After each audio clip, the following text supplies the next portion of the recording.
She knew everything about him. That was the problem. In my new romantic thriller, My Virtual Obsession, we explore what happens when loneliness takes you down a path you never expected, when technology and surveillance begin to infiltrate every area of your life to the point you no longer recognize it. As Clive logged in for company, he never expected the events to unfold. If you'd like to learn more or read My Virtual Obsession, check it out on Amazon, my website, willowhealing.org, as well as your favorite ebook readers. Welcome to Willow Healing Matters, the podcast. We are so excited to have you joining us on this journey where we explore different ways to empower your soul, whether it's healing in your kitchen or all the way up in the corporate world. Come with us as we look into different ways to heal your mind, body, and soul. Let's do it.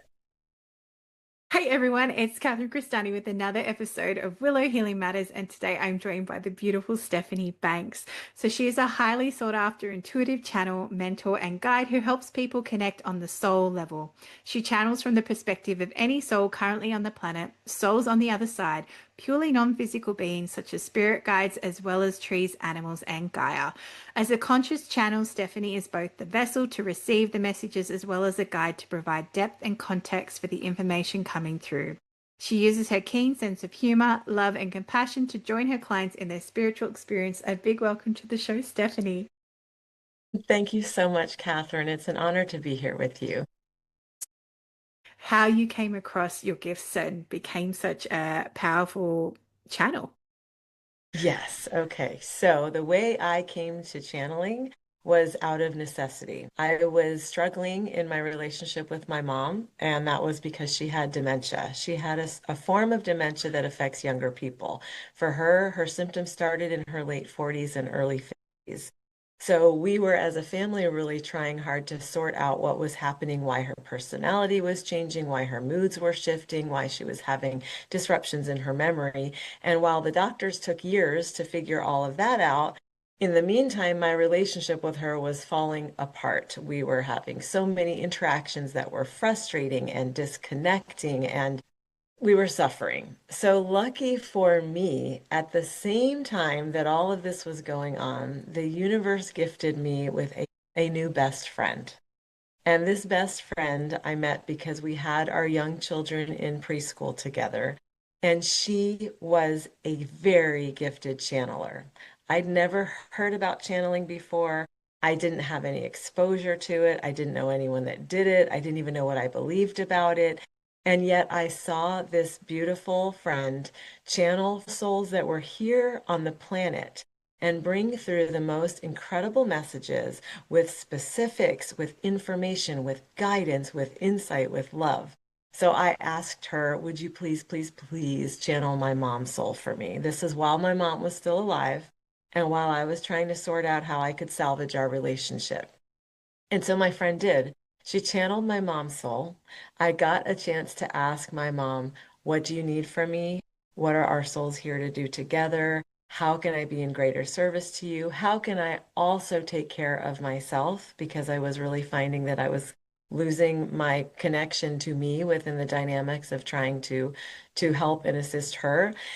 And I got all the answers that I needed. And those answers changed our entire relationship because they gave me a new option. They gave me a way to relate to her, to connect to her, and to shift the focus so that we were not just existing and bumbling our way through, but we actually found playful, joyful connection once again. So that's how I came to channeling. And when I saw what this did for my relationship with my mom, I thought, well, what else could I? Who else could I channel? How about if I learn to do this for myself? How would this affect my relationship with this person or that person, my children, my spouse, my animals? So I did. I learned how to do it for myself. And if I can, anyone can if you're willing to put in the hours of practice. Yeah, 100%. And it's funny because I had a similar journey where I stumbled onto my spiritual mentor. And then towards the end of it, I was like, hey, can I channel? And they're like, yeah, of course you can. Everyone can. Thank goodness for that truth, right? Because sometimes we get the message that no, you have to be born with a special gift. And no, you don't. You really don't. I guess for anyone listening and going, what are they talking about with channeling? What's the best way Mhm. that you explain it to people? Yeah, I define channeling as simply connecting to divine energy and wisdom. And that is not something that exists outside of us. That is who we are, what we are, all of us. We are divine beings. So it's a matter of getting out of one's own way. It's a matter of allowing for the personality and the ego version of ourselves to step aside so that we can have access to this beautiful, light, truthful, full of integrity, spirit-based energy and information that we are meant to have to live in a higher way. Yeah, that's a beautiful way to summarize that. I love it. Thank you. And I feel what you brought up too about, being able to channel those you're in a relationship with. For any mums listening, you learning, like me learning to channel and my child's higher self, game changer. Absolute game changer. Especially when they go into shutdown and emotionally they can't express what's going on, especially when they're younger as well. When you can actually channel and you have permission as a parent to a certain age, but in saying that, they can still shut you out if they want to, because my son's higher self was like, I don't want you here, mum. Oh, okay. Yeah. There's beautiful ethical guidelines in place. So, Mhm. it's not like you're compromising anyone's free will, is what the summary of that is. But yes, I feel it's such a Well, powerful point you yeah. brought up. Yeah. Yes. And your point is incredibly important because people ask me a lot, don't you need the permission of the person to channel them? You don't need the permission of the personality. You do need the soul's agreement. And if they don't agree, you don't get a message. That's all, right? But a guide will come in on their behalf, at least in my experience. So if I am wanting to hear from the higher self of my child and say that energy doesn't want to come through, I will be given usually a parenting guide. One of my team will step in and say, oh, hey, we know what you need. We know what you're asking about. We know where your heart is struggling. Here's the information that you're looking for. Here's the reassurance that we can offer to you. So we'll always get what we need from channeling. And you're right, there's a code of ethics here that is in process, right? It's being developed as we go. This is kind of a newer field, if you will. So not everything is like it would be, say, in something more well known, like when I was a speech pathologist, and we had a very specific clinical I code of ethics. was a speech pathologist. What? Kidding? No, no, no, no. And the funny thing is, I have written a book called Pillars for Life, A Guide to Spiritual Ethics and Practice, because I got channeled through because I asked these questions. But I'm going to send it to you after the show because I just feel Yes, to do you that. are. And I'm going Um, to pay for your book because authors okay, deserve to earn money thank on you. their. But yeah, it's that is just a funny coincidence. But you're 100% right. It's a different code of ethics and it's about holding standards. But for anyone listening going, oh well, what stops you channeling anybody? You can't do that. Right. You just can't. And even if you're channeling for somebody else, like in a session, I don't know if it's the same for you, Stephanie, but I found that if someone asks about somebody, you'll get little bits of information that pertains to that person. You will never get Mhm. direct access to them because it's a breach of free will. That person hasn't given you permission to be directly in their energy. Yeah, the way I look at it and describe it is that the soul is operating from a frequency and will decide if they want to come through or not. And again, if they're not, if for whatever reason that energy doesn't wish to come through, what is present is something that will serve, fill that gap, make that bridge so that we have the understanding that we're seeking. But I cannot wait to read what you have written about. I can't believe you were a speech pathologist too. Did you love it? I loved it. It was wonderful. I didn't because I felt restrained by the code of ethics we had to practice in. Because Yeah. towards the end, um, I found that how I wanted to work with the little humans, because I was pediatric, but how I wanted to work with the little humans, I couldn't because of the scope of practice of where we could operate. Some of my clients knew what I could do and they would give me permission, hey, go do all the other things. And I did so much spiritual work on those clients.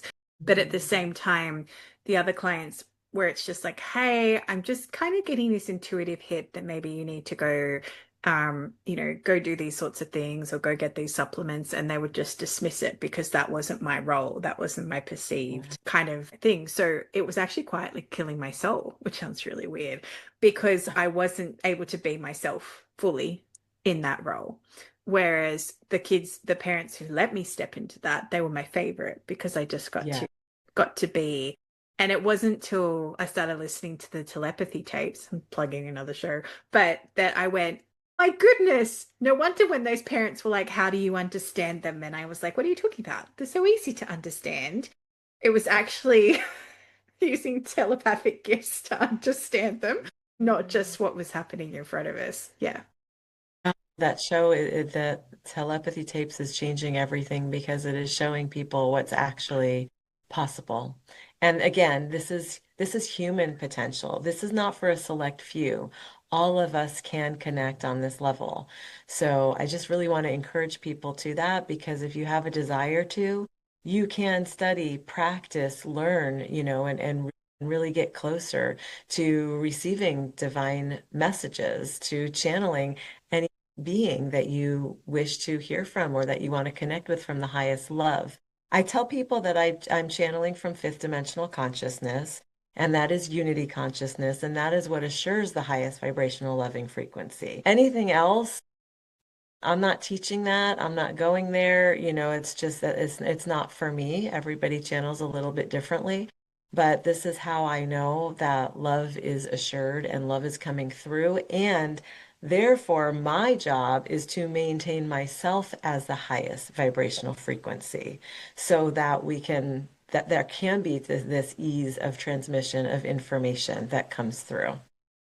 I love the divine timing of this because I just finished before I jumped on with you a masterclass on essentially why you're so tired, but it's all about energy ma maintenance, right? Because there's so much spiritual hygiene we have to do to stay in our vibration. And it's not necessarily hard, it's just creating new habits and routines to keep your field clear, like you said, so that you can step into that D channel and pull in the highest information.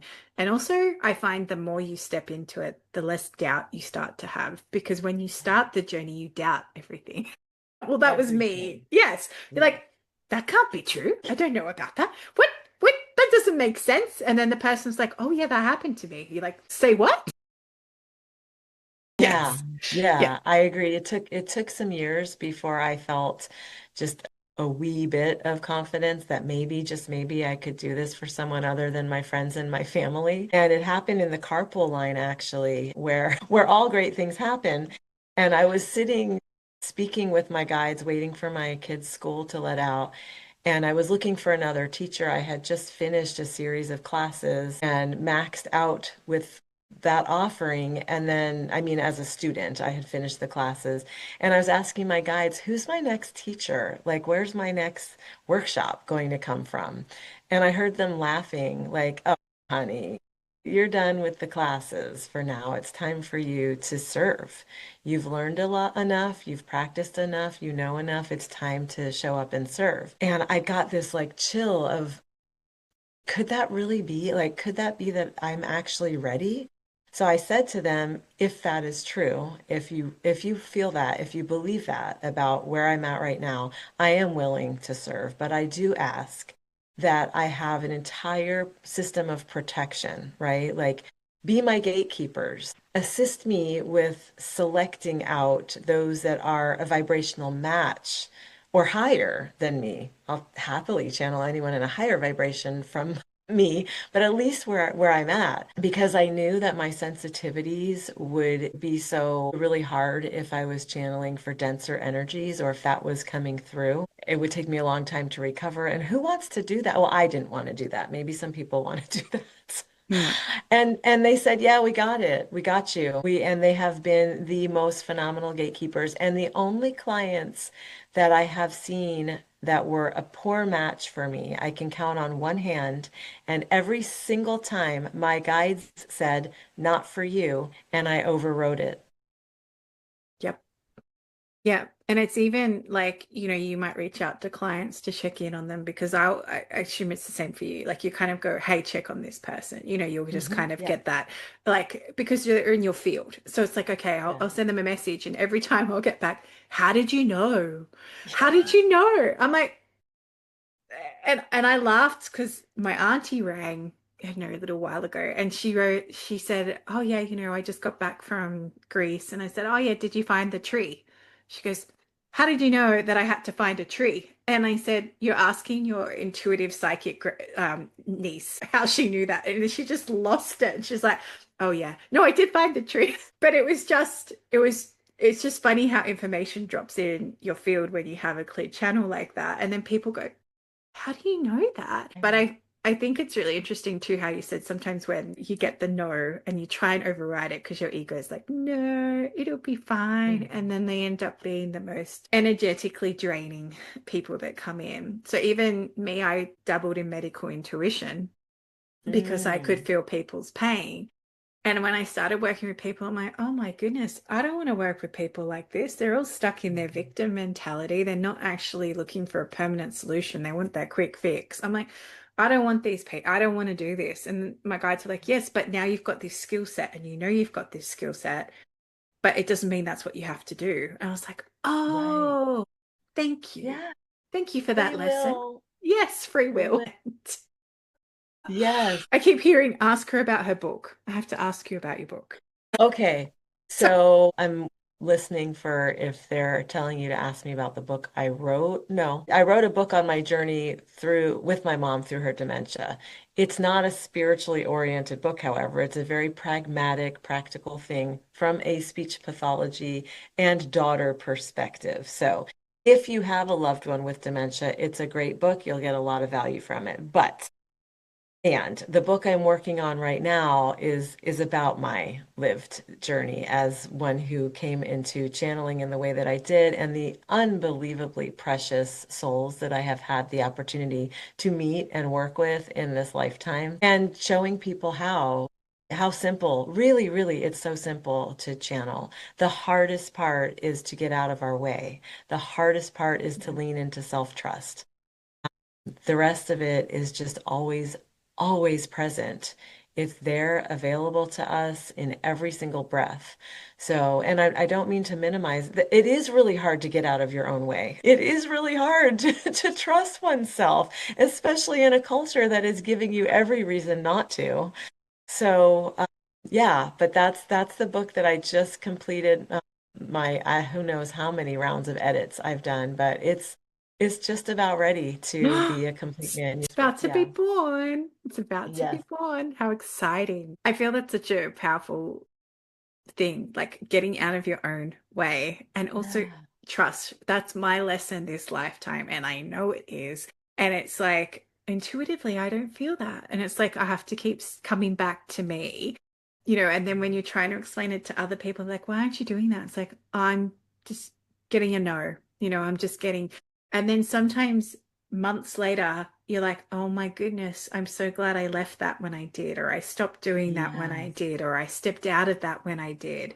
But it can, sometimes you never get the validation. But then when you do, even if it's months or years later, you're like, thank you, Spirit. I'm glad I trusted myself and I listened right in that Yeah. moment because the amount of things I think like in that timeline where I was like, oh, am I doing the right thing? Why am I doing? And then I was like, oh no, I'm so grateful that I did it right at that moment and I actually listened and honored what was coming through as well.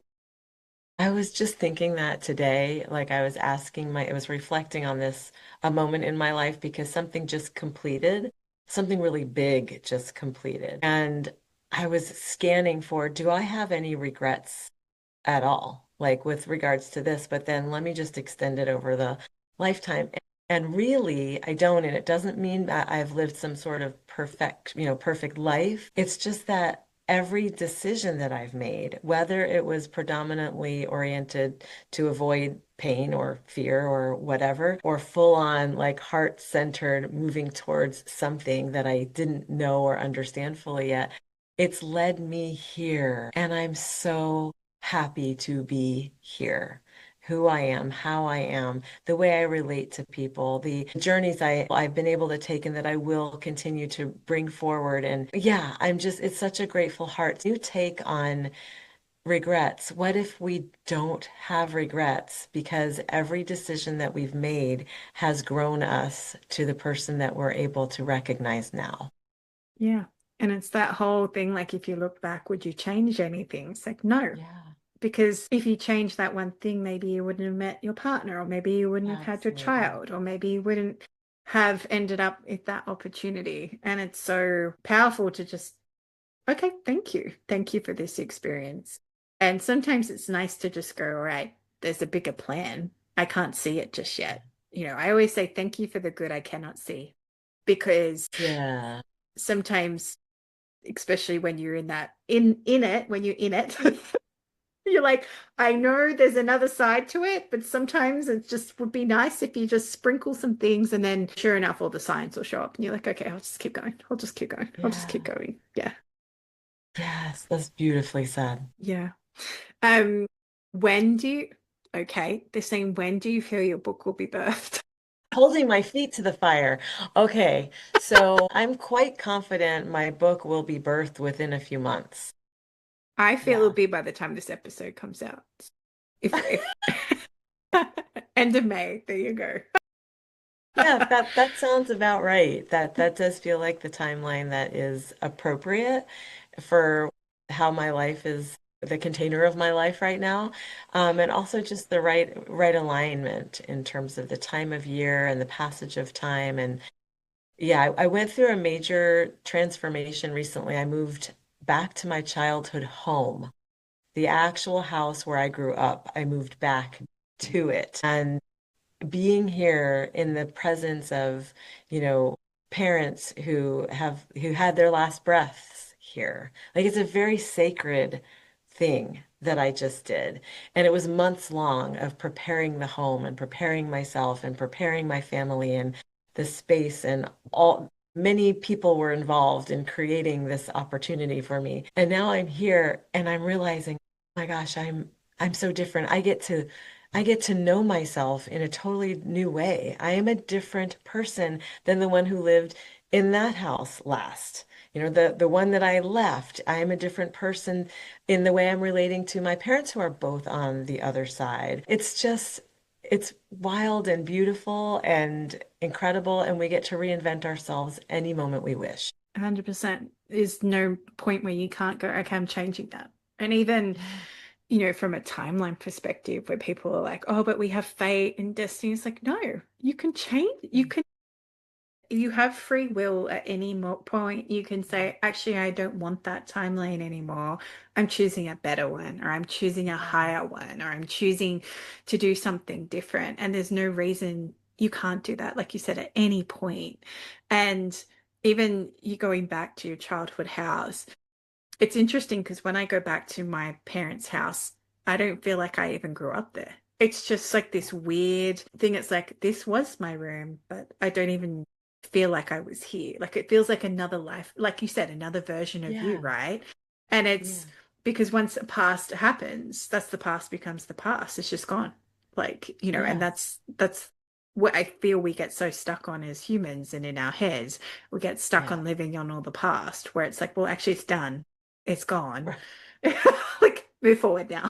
Yes, and we need to update ourself, right? And our the parts of us that are like reacting from old stories or old memories that are even no longer in the field. So yes, it's a thing. Being human is complicated. Well, we make it so. I'm laughing because I went for a treatment with my spiritual mentor slash friend the other week, and I said, I don't know, apparently my cortisol's really high, but I don't feel stressed. She's like, oh, your body's just stressed. And I said, why? And she Right. goes, because you're human. Yeah, And she goes, you're boring human. You're a boring human. You have to accept that you're a boring human. And I was like, I have to master the mundane. She's like, yes, you're a boring human. I was like, I yeah, am a boring human. Okay, great. Thank you. Especially I find when I channel a lot, and because I can see higher timelines, I can see my higher timeline, it's like my soul's like, okay, let's go. And I was like, hang on. we're still human. We still need to Yeah. take these steps to get there. We can't just snap our fingers and it's there right in front of us. At some point, we'll get to that stage. But right now, on the frequency of Earth, we can't do that just yet. Yeah. Yeah, and there's a lot of other influences, right? Like if you are a highly empathic person, then even if you don't watch a minute of the news cycle, you are going to feel it.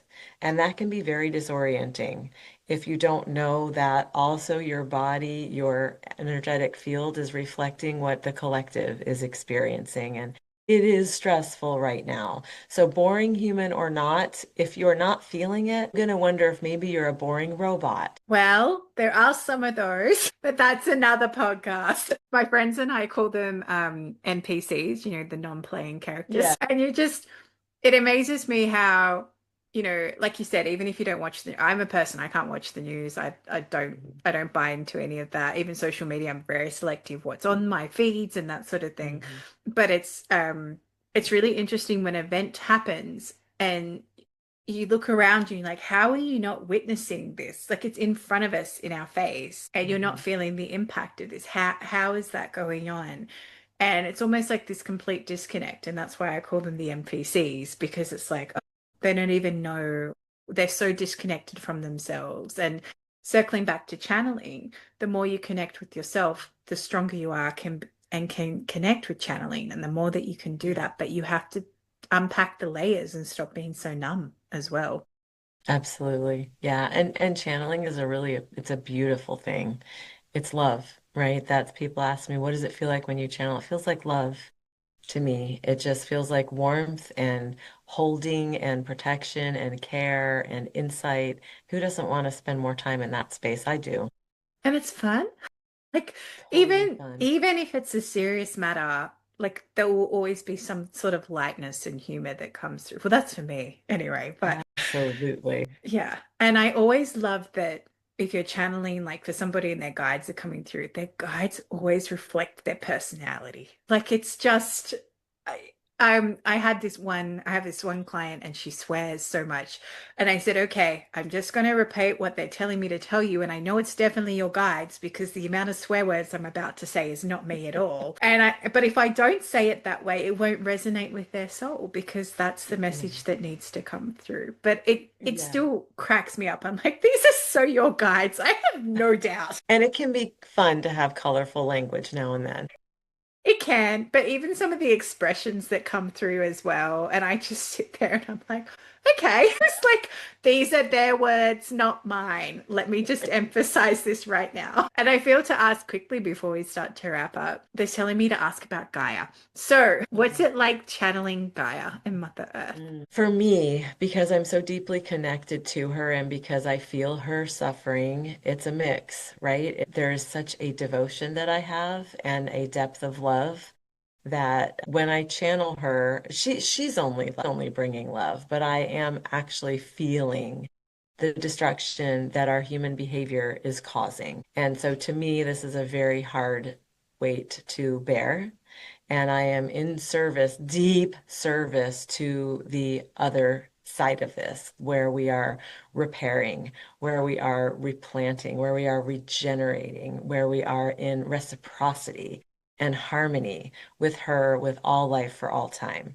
So that's my soul's commitment. That's like the one of the biggest reasons that I'm here. When I channel her, she gives the information and the guidance that's needed, whether it's for me or whether it's for the group that I'm channeling for or for the individual. It's always an invitation for us as humans to fall back in love with the smallest of the creatures.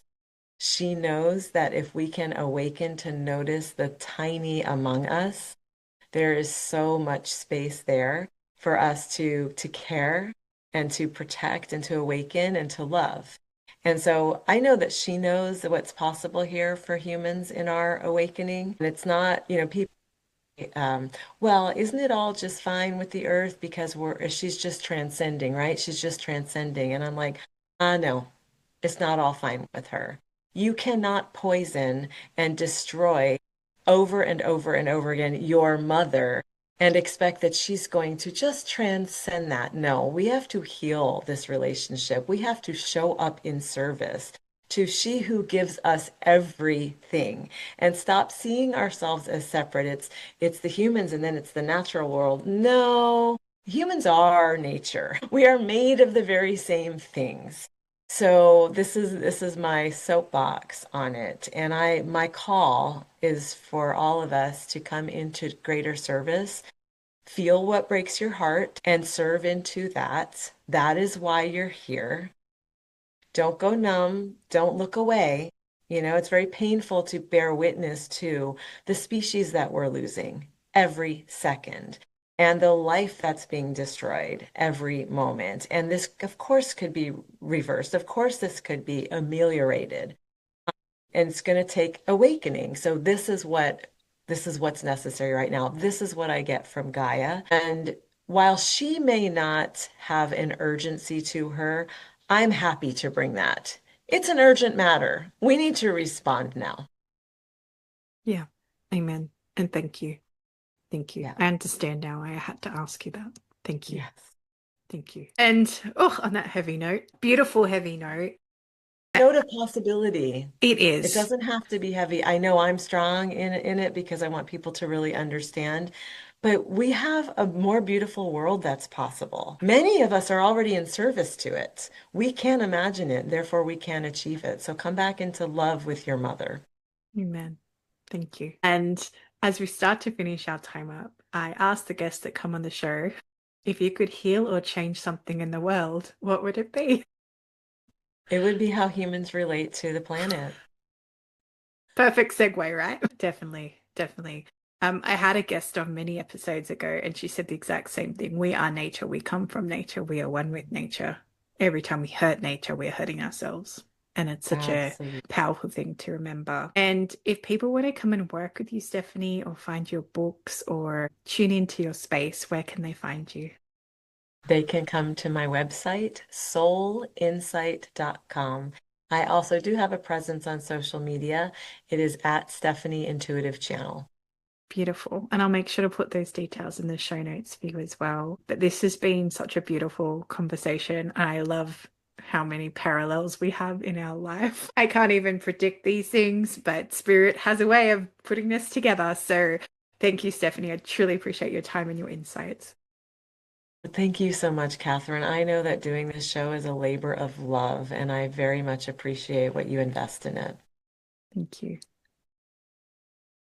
Thank you for listening to Willow Healing Matters, the podcast. We have so much love and gratitude that you have taken the time out of your day to empower you on your healing journey. The views shared by the person being interviewed might not necessarily reflect that of the host and should be used at your own discernment. Trust what resonates for you and follow your heart and soul guidance. If you have any underlying medical conditions or mental health issues, please consult with your healthcare provider before pursuing any of the recommendations. Likewise, you can always contact the person being interviewed to find out more information. This can be found in the show notes. Remember to activate, align, heal, empower, and find love in everything that you do.